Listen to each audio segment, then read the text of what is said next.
Hello friends, welcome to our YouTube channel. आज के इस वीडियो में आईटी एम्प्लॉयबिलिटी स्किल्स के मॉड्यूल 4 एंटरप्रेन्योरशिप स्किल्स यानी उद्यमिता कौशल से रिलेटेड एमसीक्यू और उसके सोल्यूशन पर डिस्कस करेंगे।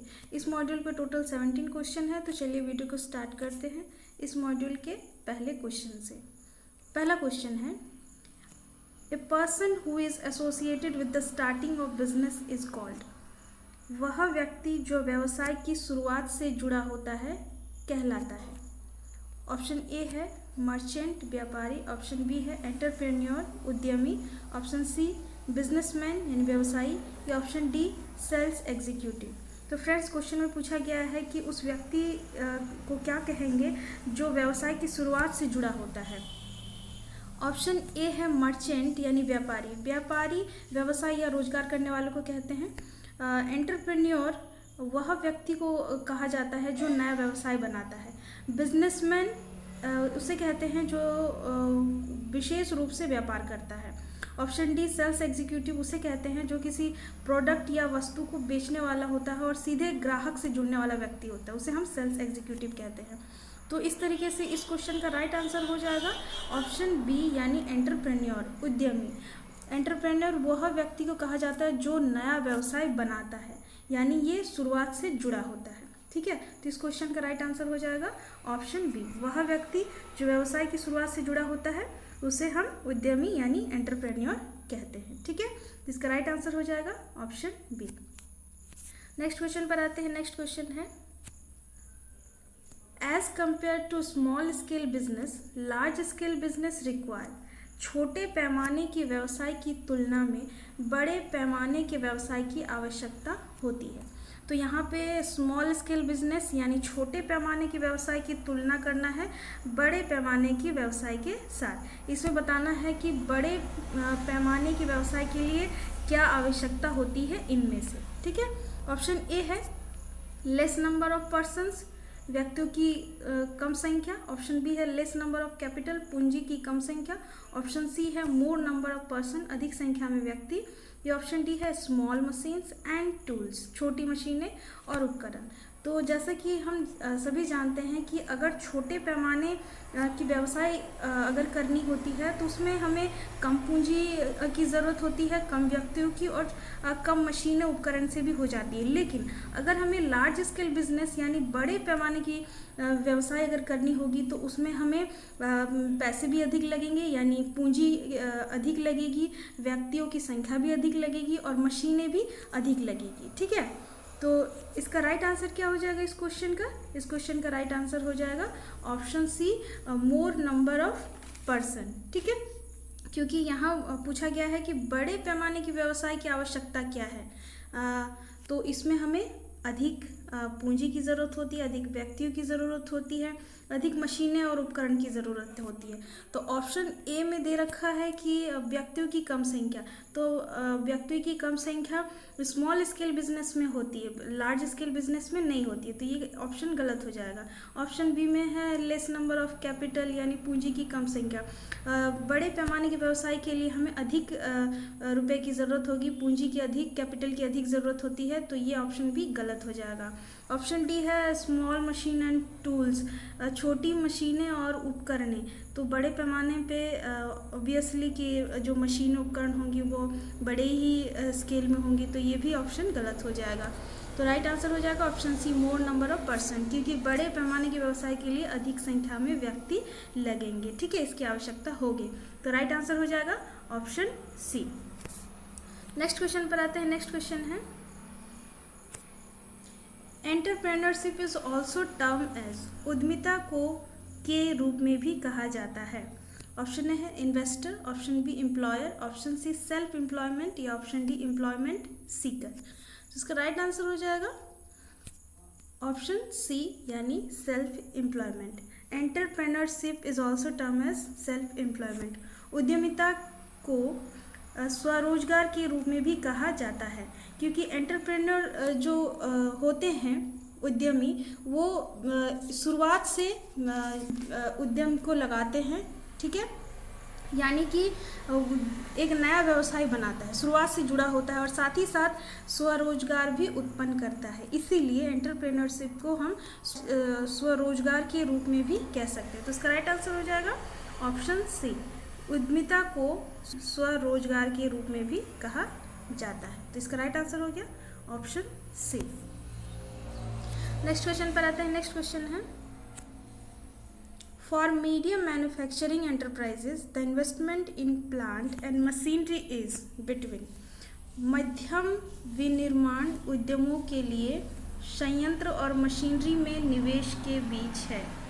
यानी कि क्वेश्चन में कहा गया है कि अगर मीडियम मैन्युफैक्चरिंग एंटरप्राइजेस लगाना है तो इन्वेस्टमेंट जो करना होगा, माने पूंजी लगानी होगी प्लांट और मशीनरी के लिए, वो कितने और कितनों के बीच होगा। ठीक है, ऑप्शन ए है 10 लाख से 2 करोड़, ऑप्शन बी है 25 लाख से 5 करोड़, ऑप्शन सी है 2 करोड़ से 5 करोड़, या ऑप्शन डी है 5 करोड़ से 10 करोड़। तो इसका राइट आंसर हो जाएगा ऑप्शन डी। ठीक है, मध्यम विनिर्माण उद्यमों के लिए संयंत्र और मशीनरी में निवेश जो होगा वो कितने और कितने के बीच होगा, वो 5 करोड़ से 10 करोड़ के से बीच होगा। ठीक है, तो इसका राइट आंसर हो जाएगा ऑप्शन डी। नेक्स्ट क्वेश्चन पर आते हैं। नेक्स्ट क्वेश्चन है,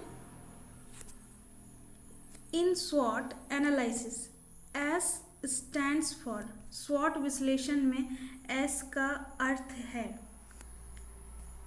तो स्वॉट जो होती है, ये विश्लेषण एक व्यावसायिक उद्यम में शामिल शक्तियों, कमजोरियों, अवसरों और खतरों के मूल्यांकन के लिए इस्तेमाल की गई युक्ति है। ठीक है, तो एस से जैसे कि मैंने बताया शक्तियों और कमजोरियों, अवसरों और खतरों, यानी फुल फॉर्म इसका समझ लेते हैं। फुल फॉर्म जैसे मैंने अभी हिंदी में बताया, तो इंग्लिश में हो जाएगा S for strength, W for weakness, O for opportunity and T for threats. ठीक है, तो ये याद रखना है। ठीक, तो इसमें पूछा गया है कि ये जो स्वॉट है, स्वॉट में S का क्या फुल फॉर्म है। ठीक है, मतलब S से क्या शब्द आ रहा है। तो जैसे मैंने अभी बताया कि S से स्ट्रेंथ है, W से वीकनेस है, O से अपॉर्चुनिटी है, T से थ्रेट है। तो S से क्या हो जाएगा, ऑप्शन में हम देख लेंगे। ऑप्शन ए है सक्सेस, ऑप्शन बी है स्ट्रेंथ, ऑप्शन सी है सर्वे, ऑप्शन डी है सर्विस। तो इसका राइट आंसर क्या हो जाएगा, इसका राइट आंसर हो जाएगा ऑप्शन बी,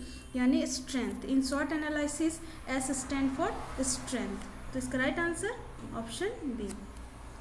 नेक्स्ट क्वेश्चन पर आते हैं। नेक्स्ट क्वेश्चन है, in an economic growth role of entrepreneur is to. आर्थिक विकास में उद्यमी की भूमिका होती है। तो जैसा कि हम जानते हैं कि एंटरप्रेन्योर जो कि उसे कहते हैं एक नया व्यवसाय बनाता है। ठीक है, शुरू से जुड़ा होता है और स्वरोजगार भी उत्पन्न करता है। ठीक है, तो ये जो है एंटरप्रेन्योर, वो आर्थिक विकास में क्या भूमिका निभाती है उसके बारे में बताना है। इन ऑप्शन में से जो राइट आंसर होगा, ऑप्शन ए है जनरेट अनएम्प्लॉयमेंट, बेरोजगारी पैदा करता है। तो ये आंसर भी गलत हो जाएगा ये ऑप्शन। ऑप्शन बी है स्टेजनेट स्टैंडर्ड ऑफ लिविंग, स्थिर जीवन स्तर। तो नहीं, ये ऑप्शन भी गलत हो जाएगा। ठीक है, नेक्स्ट ऑप्शन पे आते हैं। नेक्स्ट ऑप्शन है इम्प्रूव पर कैपिटा इनकम, यानी प्रति व्यक्ति आय में सुधार। तो ये राइट आंसर हो जाएगा, क्योंकि एंटरप्रेन्योर एक नया व्यवसाय बनाता है, शुरू से जुड़ा होता है और साथ ही साथ स्वरोजगार भी उत्पन्न करता है। यानी स्वरोजगार उत्पन्न करने का मतलब है कि वह रोजगार देता है, लोगों को काम देता है। तो लोगों के पास अगर काम होगी, स्वरोजगार होगा, रोजगार होगा, तो आय भी होगी। यानी कि वह एंटरप्रेन्योर जो होता है आर्थिक विकास में प्रति व्यक्ति आय में सुधार करता है, यानी ये इस प्रकार की भूमिका अदा करता है। ठीक है, ऑप्शन डी देख लेते हैं क्या है, अनबैलेंस्ड रीजनल डेवलपमेंट, क्षेत्रीय विकास को असंतुलित करता है। तो ये ऑप्शन भी गलत हो जाएगा। इसका राइट आंसर हो जाएगा ऑप्शन सी। ठीक है, नेक्स्ट क्वेश्चन पर आते हैं। नेक्स्ट क्वेश्चन है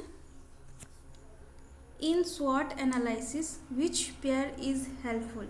स्वॉट विश्लेषण में कौन सी जोड़ी सहायक होती है। तो जैसे मैंने बताया था कि स्वॉट का फुल फॉर्म क्या है, एस से स्ट्रेंथ, डब्ल्यू से वीकनेस, ओ से अपॉर्चुनिटी, टी से थ्रेट। ठीक है, तो यहाँ पे आप समझ सकते हैं कि कौन सी पेयर जो है वो जोड़ी सहायक है स्वॉट विश्लेषण में। S for strength and O for opportunity. ये जो दोनों पेयर है ये सहायक है, ये दो जोड़ी है दोनों की, एस एंड ओ की, ठीक है। ये शॉर्ट विश्लेषण में दोनों जोड़ी जो है दोनों मिलके एक जोड़ी बना रही है, ये सहायक है, ठीक है। और डब्ल्यू और टी यानी वीकनेस और थ्रेट जो होते हैं ये जोड़ी सहायक नहीं होती है, ठीक है। तो इसका राइट आंसर हम देख लेंगे ऑप्शन में, ऑप्शन ए है स्ट्रेंथ वीकनेस, ये गलत हो जाएगा क्योंकि वीकनेस के साथ स्ट्रेंथ की जोड़ी सहायक नहीं है, क्योंकि वीकनेस सहायक नहीं है। ऑप्शन बी है स्ट्रेंथ और अपॉर्चुनिटी, तो ये आंसर, ये जो ऑप्शन है ये सही आंसर हो जाएगा, स्ट्रेंथ एंड अपॉर्चुनिटी, ताकत और अवसर। ये जो जोड़ी है सहायक जोड़ी है शॉर्ट विश्लेषण में। ऑप्शन सी डी भी देख लेते हैं। सी में थ्रेट और वीकनेस दोनों, चूँकि ये जो जोड़ी है सहायक नहीं है तो ये ऑप्शन भी गलत हो जाएगा। ऑप्शन डी है थ्रेट अपॉर्चुनिटी, अपॉर्चुनिटी तो सहायक है लेकिन थ्रेट जो है वो सहायक नहीं है, तो ये जोड़ी सहायक नहीं बन रही है, तो ये ऑप्शन भी गलत हो जाएगा। तो इसका राइट आंसर हो जाएगा ऑप्शन बी यानी स्ट्रेंथ एंड अपॉर्चुनिटी, ठीक है। Right answer option B. Next question पर आते हैं। नेक्स्ट क्वेश्चन है money invested in purchasing of raw materials, payment of wages and salaries, rental, electricity, टीसी कम्स अंडर। कच्चे माल की खरीद, मजदूरी और वेतन का भुगतान, किराया, बिजली, टीसी में निवेश किया गया पैसा आता है। तो क्वेश्चन में पूछा गया है कि जो कच्चे माल की खरीदारी होती है, मजदूरों या वेतन का भुगतान करना है, किराया, बिजली एटसेट्रा, इनमें जो निवेश किया गया पैसा आता है वो किसके अंतर्गत आता है। ऑप्शन ए है वर्किंग कैपिटल, कार्यशील पूंजी। ऑप्शन बी है फिक्स्ड कैपिटल, अचल पूंजी। ऑप्शन सी है लॉन्ग टर्म कैपिटल, दीर्घकालीन पूंजी। या ऑप्शन डी है कैपिटल इनकम यानी पूंजीगत आय। तो इसका राइट आंसर हो जाएगा ऑप्शन ए यानी वर्किंग कैपिटल। कच्चे माल की खरीद, मजदूरी और वेतन का भुगतान, किराया, बिजली, इनमें जो निवेश किया गया पैसा होता है वो कार्यशील पूंजी यानी वर्किंग कैपिटल के अंतर्गत आता है। तो इसका राइट आंसर हो जाएगा ऑप्शन ए। नेक्स्ट क्वेश्चन पर आते हैं। नेक्स्ट क्वेश्चन है एमएसएमई स्टैंड्स फॉर, एमएसएमई का फुल फॉर्म क्या है ये बताना है, ठीक है। ऑप्शन ए है micro, scale and medium enterprises. Option B है macro, small and medium enterprises. Option C है micro, small and medium enterprises. Option D है minor, small and medium enterprises. तो एमएसएमई का फुल फॉर्म होता है micro, small and medium enterprises, ठीक है। तो राइट ऑप्शन कौन सा हो जाएगा, राइट ऑप्शन ऑप्शन सी, ठीक है। Micro, small and medium enterprises MSME का फुल फॉर्म है, ठीक है, ये हमेशा याद रखना है। नेक्स्ट क्वेश्चन पर आते हैं। नेक्स्ट क्वेश्चन है paid form of ideas, goods and services are called, विचारों, वस्तुओं और सेवाओं के सशुल्क रूप कहलाते हैं। ऑप्शन ए है पब्लिसिटी, प्रचार। ऑप्शन बी है गुडविल, सद्भावना। ऑप्शन सी है पब्लिक रिलेशन, जनसंपर्क। या ऑप्शन डी है एडवर्टाइजमेंट यानी विज्ञापन। इसका राइट आंसर हो जाएगा ऑप्शन डी एडवर्टाइजमेंट यानी विज्ञापन। कोई भी विचारों, वस्तु और सेवाओं के लिए जो पैसे इसमें देने पड़ते हैं वो विज्ञापन के लिए होते हैं, ठीक है। यानी विचारों, वस्तुओं और सेवाओं के सशुल्क रूप को हम विज्ञापन कहते हैं। इसके लिए पैसे देने पड़ते हैं इन विचारों या वस्तुओं और सेवाओं के लिए, ठीक है, इसीलिए इसे सशुल्क रूप कहते हैं। तो इसका राइट आंसर हो गया ऑप्शन डी। नेक्स्ट क्वेश्चन पर आते हैं। नेक्स्ट क्वेश्चन है the enterprises engaged in the production of goods is known as, माल के उत्पादन में लगे उद्यमों को के रूप में जाना जाता है। ऑप्शन ए है मैन्युफैक्चरिंग एंटरप्राइजेस, निर्माण उद्यम। ऑप्शन बी है सर्विस एंटरप्राइजेस, सेवा उद्यम। ऑप्शन सी है माइक्रो एंटरप्राइजेस, अति लघु उद्योग। या ऑप्शन डी है मैक्रो एंटरप्राइजेस। तो क्वेश्चन में पूछा गया है कि वो एंटरप्राइजेस जो कोई वस्तु या कोई प्रोडक्ट को बनाता है, ठीक है, ये उत्पादन में इंगेज होता है, यानी कि कोई प्रोडक्ट बनाता है, तो उसे हम क्या कहते हैं? तो उसे हम कहते हैं मैन्युफैक्चरिंग एंटरप्राइजेज, यानी निर्माण उद्यम, क्योंकि वो बना रहा है प्रोडक्ट को, ठीक है, इसीलिए इसे हम निर्माण उद्यम कहते हैं। तो इसका राइट आंसर हो जाएगा option A. The enterprises engaged in the production of goods is known as manufacturing enterprises. Right answer option A. Next question पर आते हैं। नेक्स्ट क्वेश्चन है the expansion of GDP is, GDP का full form बताना है, ठीक है। Option A है gross domestic product, option B है godown demand product, option C है ग्रांड डिमांड प्रोडक्ट, या ऑप्शन डी है जियांट डोमेस्टिक प्रोडक्ट। तो इसका राइट आंसर हो जाएगा ऑप्शन ए gross domestic product.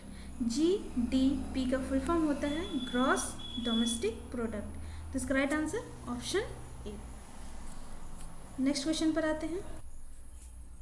Next question है the expansion of SIDO is, SIDO का विस्तार बताना है, फुल फॉर्म बताना है, क्या होता है, ठीक है।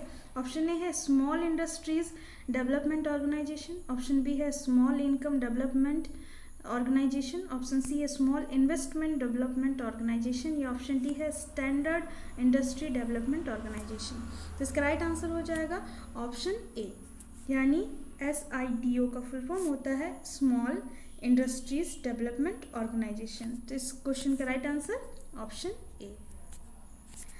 नेक्स्ट क्वेश्चन पर आते हैं। नेक्स्ट क्वेश्चन है what approach is used to gain access to foreign markets and quickly promote an organisations interest. विदेशी बाजारों तक पहुंच प्राप्त करने और संगठनों के हित को शीघ्रता से बढ़ावा देने के लिए किस दृष्टिकोण का उपयोग किया जाता है? तो मान लेते हैं कि कोई एंटरप्राइजेज या ऑर्गेनाइजेशन जो है कोई प्रोडक्ट बनाती है और उसे वो देश के बाहर विदेशी मार्केट में पहुंचाना चाहते हैं, ठीक है, और साथ ही साथ अपने ऑर्गेनाइजेशन अपने एंटरप्राइजेज को प्रमोट करना चाहते हैं। तो उसके लिए क्या करना चाहिए इनमें से, ठीक है। ऑप्शन ए है लाइसेंसिंग, ऑप्शन बी है कोलैबोरेशन, ऑप्शन सी है जॉइंट वेंचर, या ऑप्शन डी है टेक्नोलॉजी ट्रांसफर। तो इसका राइट आंसर हो जाएगा option C joint venture. Joint venture यानी संयुक्त उद्यम लगाने से क्या होगा कि वो जो प्रोडक्ट है आयात निर्यात होगी, जिससे वजह से क्या होगा विदेशी बाजारों तक प्रोडक्ट पहुंचेगी और साथ ही साथ क्विकली प्रमोट भी होगा। तो इसका राइट आंसर हो जाएगा ऑप्शन सी। नेक्स्ट क्वेश्चन पर आते हैं। नेक्स्ट क्वेश्चन है Which investment is considered for deciding the status of manufacturing enterprises? विनिर्माण उद्यमों की स्थिति तय करने के लिए किस निवेश पर विचार किया जाता है? यानी कोई मैन्युफैक्चरिंग एंटरप्राइजेस लगाना है, ठीक है, तो उसकी स्थिति को तय करने के लिए इन्वेस्टमेंट किया जाना है। तो इन्वेस्टमेंट किन किन पर करना है, ये जो विचार है किन किन पर करना चाहिए, तो इसमें हम ऑप्शन में देख लेंगे। ऑप्शन ए है वर्किंग कैपिटल, ऑप्शन बी है building and land, option C है plant and machinery, option D है सैलरी ऑफ एम्प्लॉयज़। तो इसका राइट आंसर हो जाएगा option C plant and machinery. सबसे पहले मैन्युफैक्चरिंग एंटरप्राइजेज यानी कोई प्रोडक्ट बनाने वाली एंटरप्राइजेज अगर लगानी है, ठीक है, तो उसके लिए सबसे पहले प्लांट एंड मशीनरी पर इन्वेस्टमेंट के लिए इसको कंसीडर किया जाता है। सबसे पहले इन्हीं पर इन्वेस्ट करने के लिए डिसाइड किया जाता है, ठीक है। तो कंसीडर सबसे पहले किससे करेंगे? प्लांट एंड मशीनरी पर। तो इसका राइट आंसर हो गया ऑप्शन सी, ठीक है। नेक्स्ट क्वेश्चन पर आते हैं। नेक्स्ट क्वेश्चन है which one is a correct channel through which marketers can reach customers? कौन सा एक सही चैनल है जिसके माध्यम से विपणक ग्राहकों तक पहुंच सकते हैं? ऑप्शन ए है manufacturer then retailer then wholesaler then customer, option B है manufacturer then customer then retailer, option C है manufacturer then retailer then customer, option D है manufacturer then retailer then customer then wholesaler. तो इसका right answer हो जाएगा option C, यानी कि जो प्रोडक्ट बनेगी, ठीक है, प्रोडक्ट कहाँ बनती है? जहाँ पे फैक्ट्री है, यानी मैन्युफैक्चरर बनाएगा प्रोडक्ट। यहाँ मैन्युफैक्चरर के पास बनने के बाद उस प्रोडक्ट को रिटेलर ले लेता है, ठीक है, यानी रिटेलर के पास चला जाता है और रिटेलर से कस्टमर ले लेते हैं, ठीक है, यानी रिटेलर से प्रोडक्ट कहाँ पहुंच गया, कस्टमर के पास पहुंच गया। तो ये एक सही चैनल होगा, यानी कि मार्केटर्स जो है कस्टमर तक इस चैनल के माध्यम से, ये जो है ये सही माध्यम है, सही चैनल का माध्यम है।